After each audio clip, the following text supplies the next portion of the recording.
The White Rabbit has been guiding souls to the underworld for thousands of years. You know him. The frantic little creature with the pocket watch, always late, always anxious. He's in Alice in Wonderland. He's referenced in The Matrix. He's tattooed on conspiracy theorists. He's whispered about in occult lodges. He shows up in ancient Chinese death rituals, Victorian secret societies, and modern psychological warfare programs. Why?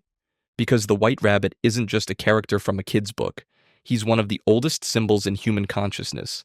A psychopomp, a guide between worlds, an initiator into mysteries that most people never even know exist. And Lewis Carroll? That Oxford mathematician who wrote Alice in Wonderland in 1865? He knew exactly what he was doing. Today we're going down the rabbit hole, the real one, and I promise you, nothing will look the same after this. The ancient rabbit. Let's start thousands of years before Carroll ever put pen to paper. The rabbit, specifically the White Rabbit, appears in mythology across the entire world, and it's almost always connected to the same things: the moon, death, rebirth, and the journey between worlds. In ancient China, the moon rabbit, or Yutu, lives on the moon itself, grinding the elixir of immortality with a mortar and pestle. Not a cute metaphor. An actual cosmological belief tied to Taoist alchemy and the pursuit of eternal life. The White Rabbit was seen as an incarnation of Alioth, one of the stars in the Big Dipper, a constellation associated with death and the afterlife. Japan has the same myth. The moon rabbit pounds mochi, but the symbolism is identical. Cycles, immortality, transformation. In Celtic and Norse traditions, rabbits are liminal creatures. They live underground, literally between the world of the living and the world of the dead. They're associated with spring, fertility, rebirth. The goddess Eostre, where we get the word Easter, is often depicted with rabbits. Death and resurrection, the eternal return. Here's the thing. Rabbits are threshold animals. They don't belong to one world. They move between them. And that's exactly what the White Rabbit does in Alice in Wonderland. He doesn't stay in Wonderland. He doesn't stay in the real world. He exists in the crossing, the moment of transition, the crack between realities. This isn't an accident. Lewis Carroll's Occult Education. So who was Lewis Carroll, really? His real name was Charles Lutwidge Dodgson. He was a mathematician, a logician, a photographer, and a deacon at Christ Church College, Oxford, one of the most prestigious academic institutions in the world. And in the mid-1800s, Oxford wasn't just a place of science and reason, it was a hotbed of occult philosophy. Carroll lived and worked at Tom Quad Christ Church. This is important. Tom Quad was architecturally and symbolically tied to Rosicrucian and Freemasonic traditions. The layout, the symbolism in the stonework, the library collections. This was a place where Hermeticism, Neoplatonism, Christian Kabbalah, and alchemical texts were not just available, they were studied. Carroll had access to rare manuscripts on Rosicrucianism, ancient mystery schools, and esoteric Christianity. His personal library, documented by researchers, included works on logic, paradox, and symbolic reasoning. He was obsessed with puzzles, riddles, and hidden meanings. Now, I'm not saying Carroll was a card-carrying member of a secret society, but his interests are documented. His exposure to these ideas is undeniable. And when you read Alice in Wonderland through an occult lens, it's not subtle. The entire book is structured like an initiation ritual. Alice falls down a hole, a descent into the underworld, what the Greeks called katabasis. She encounters symbolic trials. She's forced to confront paradoxes, riddles, absurdities. Her sense of identity fractures. She grows, she shrinks, she doesn't know who she is anymore. This is alchemy. This is the Negredo phase, the blackening, the death of the old self before the rebirth of the new. And who initiates this process? The White Rabbit, the psychopomp. In mythology and occultism, a psychopomp is a guide of souls, a being that leads the dead, or the spiritually asleep, from one realm to another. Hermes in Greek mythology, Anubis in Egyptian, the Grim Reaper in medieval Europe, shamans in indigenous cultures. The White Rabbit is a psychopomp. He doesn't teach Alice. He doesn't explain anything. He doesn't even like her. He's anxious, distracted, obsessed with time, but none of that matters, because his function isn't to be wise. His function is to lead. In the 1865 original text, the rabbit is described as elderly, frail, and nervous. He's a servant to the Queen of Hearts, terrified of being late, terrified of execution. He's not a hero, he's barely competent, but he's the catalyst. Alice sees him, she follows him, and the moment she does, her entire reality collapses. This is the role of the psychopomp in mystery traditions. They don't hold your hand, they don't promise safety, they show you the door, and you either walk through it or you don't. In the 1951 Disney version, they softened him, made him whimsical and comedic, but even there his function remains. He's the one Alice chases, he's the reason she falls. In Tim Burton's 2010 adaptation, they leaned back into the darkness. The rabbit is neurotic, paranoid, serving the Red Queen out of sheer terror. He's a guide, yes, but a flawed one, a broken one. And that's the point. The psychopomp doesn't have to be perfect. In fact, in many traditions, the guide is intentionally flawed, because the journey isn't about following someone else's wisdom. It's about confronting your own chaos. The white rabbit is the call, not the answer. Down the rabbit hole, let's talk about the rabbit hole itself. Alice doesn't walk through a door. She doesn't take a boat. She falls. She loses control. She descends into darkness, tumbling through a void filled with strange objects. Maps, books, jars of marmalade. Things that make no sense. This is the classic initiatory descent. In alchemical texts, the Negredo phase is described as a descent into the prima materia, the chaotic, undifferentiated substance from which all transformation begins. You have to die to the old self before you can be reborn. In Jungian psychology, this is the descent into the unconscious, the confrontation with the shadow, the parts of yourself you've repressed, denied, hidden away. In ancient mystery schools, Eleusinian, Mithraic, Orphic, initiates were taken into underground chambers where they experienced darkness, disorientation, and symbolic death. The rabbit hole is all of this, and here's where it gets even stranger. Freudian psychoanalysts have interpreted the rabbit hole as a return to the womb, a regression to the pre-birth state.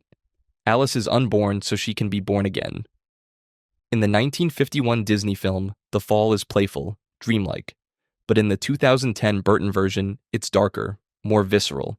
Alice is older, more aware. The fall feels like a psychological break. In both cases, the symbolism holds true. You cannot enter Wonderland, the realm of the unconscious, the realm of mystery, without first letting go of the surface world. The white rabbit doesn't push her. He doesn't trick her. He simply exists. And Alice makes the choice to follow. That's the occult principle of free will. The initiate must choose the path. The guide only reveals it. Time, Saturn, and the pocket watch. Now let's talk about that pocket watch. The white rabbit is obsessed with time. I'm late, for a very important date. He checks his watch constantly. He's frantic, anxious, and trapped. Why? Because time is a prison. In occult philosophy, time is associated with Saturn, Kronos in Greek mythology, the god who devours his own children, the god of limitation, structure, decay, and death. Saturn is the boundary of the visible planets in ancient astronomy. He represents the edge of the material world.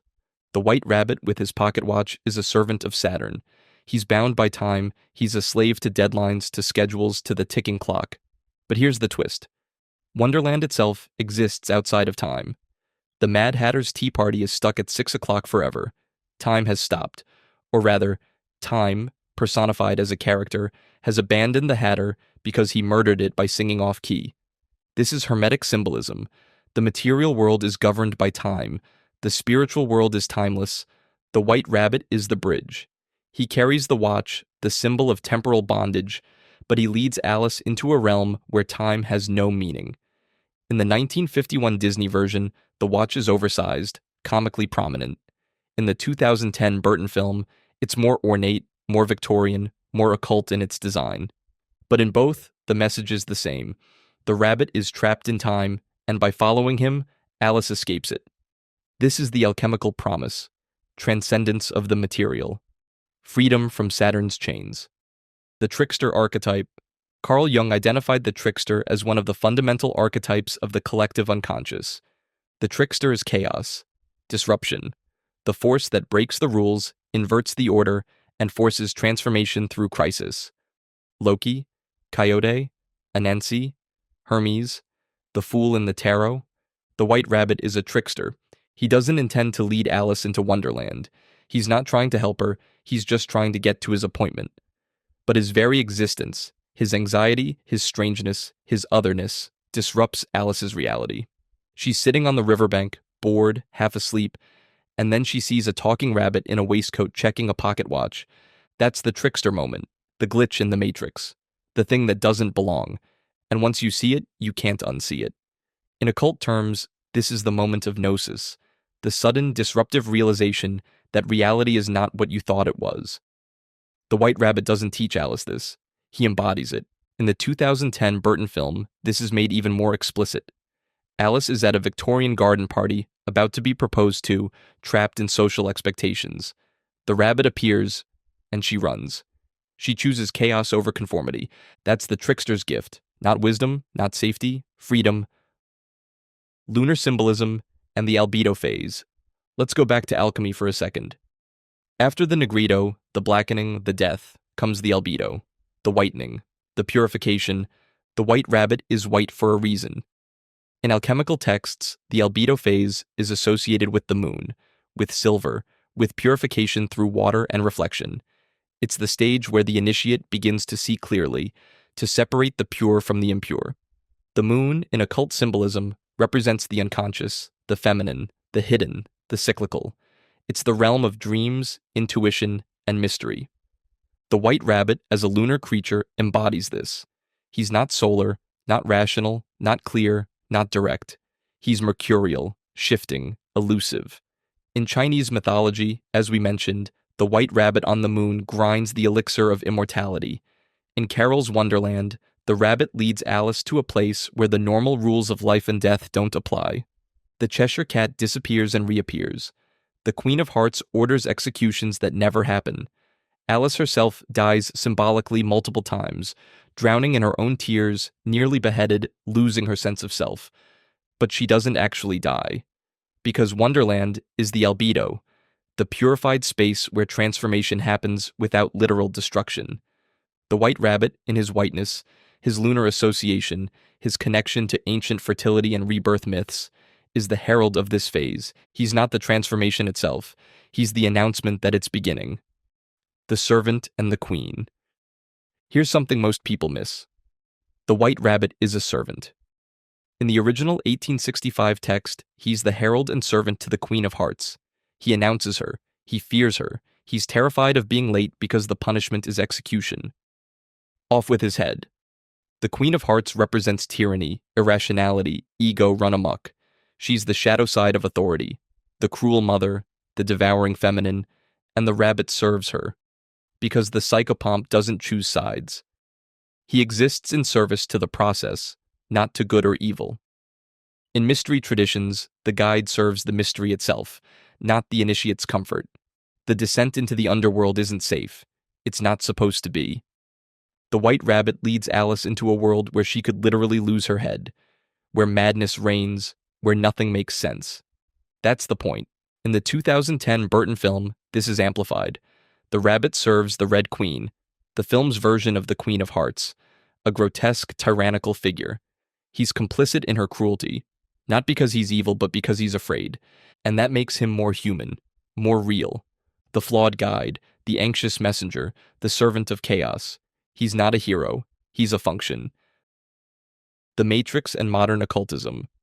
Fast forward to 1999, the Wachowskis released The Matrix, and in one of the most iconic scenes in cinema history, Neo is told, "Follow the white rabbit."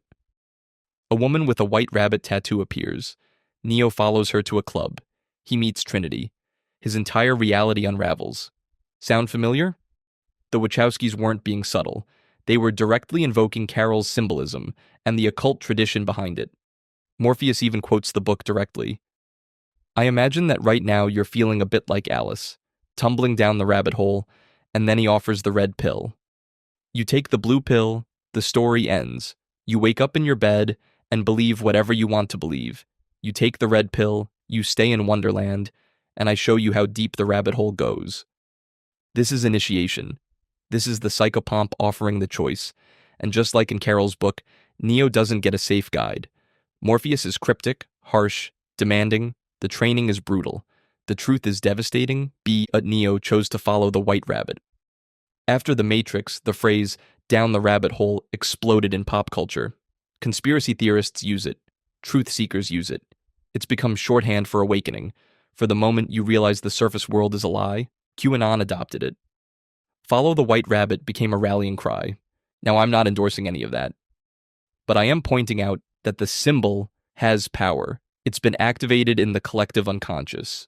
The white rabbit is no longer just a character in a children's book.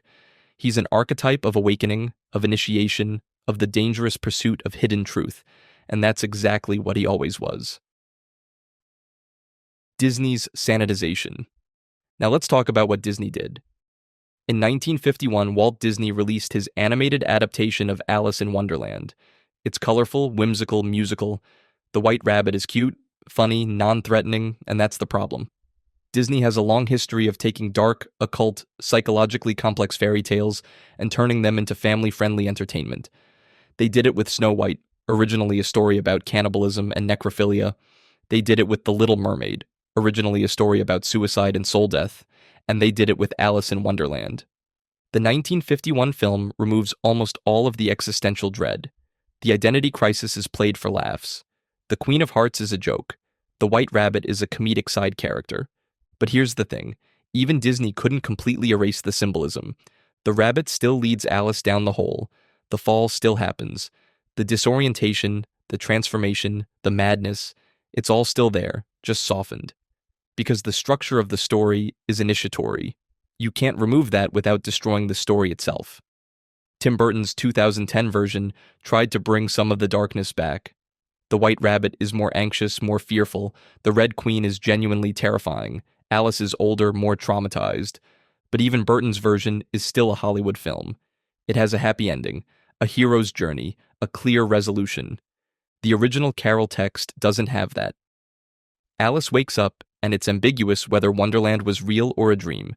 There's no closure, no clear lesson. Because initiation doesn't end, the rabbit hole doesn't have a bottom, you just keep falling. MKUltra and psychological warfare. Okay, deep breath. We're going into controversial territory. In the 1950s and 60s, the CIA ran a program called MKUltra. Declassified documents confirm this. It was a mind control research program involving LSD, hypnosis, sensory deprivation, and psychological torture. One of the techniques involved in trauma-based mind control is the use of dissociation, fracturing a person's sense of identity so they can be reprogrammed. And one of the cultural references that kept appearing in MKUltra research? Alice in Wonderland. Specifically, the idea of going down the rabbit hole was used as a metaphor for dissociative states. The white rabbit became a trigger symbol, a way to induce trance states or signal programming. Now, I'm not saying Lewis Carroll was part of some Victorian mind control conspiracy. That's absurd. But I am saying that intelligence agencies recognize the psychological power of the symbolism. The rabbit hole as a metaphor for losing your grip on reality. The white rabbit as a guide into altered states. This isn't conspiracy theory. This is documented history, and it raises an uncomfortable question. If a 19th century children's book contains symbolism powerful enough to be weaponized by intelligence agencies, what does that say about the source of that symbolism? Was Carroll tapping into something ancient, something archetypal, something that exists in the deep structure of human consciousness? I think he was. So here we are, over 150 years after Carroll wrote Alice in Wonderland, and the white rabbit is everywhere. He's in movies, in music, in conspiracy theories, in therapy offices, in occult lodges. Why? Because the white rabbit represents something we all feel but can't quite name, the call to wake up. We live in a world that tells us to stay on the surface, to follow the rules, to accept the consensus reality, to not ask too many questions, and then every once in a while, we see something that doesn't fit. A glitch, a synchronicity, a moment of strangeness. That's the white rabbit. He's the part of you that knows there's more. The part that's curious, restless, and unsatisfied with the official story. He's not safe, he's not wise, he's not even particularly likable, but he's real. And when you see him, really see him, you have a choice. You can ignore him. Go back to your riverbank, pretend you didn't notice, or you can follow. And if you follow, everything changes. You fall, you lose control. You confront things you didn't know existed, inside yourself, inside the world. You might not like what you find. You might wish you'd stayed on the surface, but you can't unsee it. That's the gift and the curse of the white rabbit. He doesn't promise enlightenment. He doesn't promise safety. He just promises truth. And truth, in the occult tradition, is the only thing worth following. So the next time you see a white rabbit in a movie, in a meme, in a dream, pay attention, because he's not just a symbol, he's a signal. The call is always there. The rabbit hole is always open. The question is, are you ready to fall? If you want to go deeper into the occult symbolism hidden in cinema, subscribe to the channel. We're just getting started. And remember, once you follow the white rabbit, there's no going back. See you in Wonderland.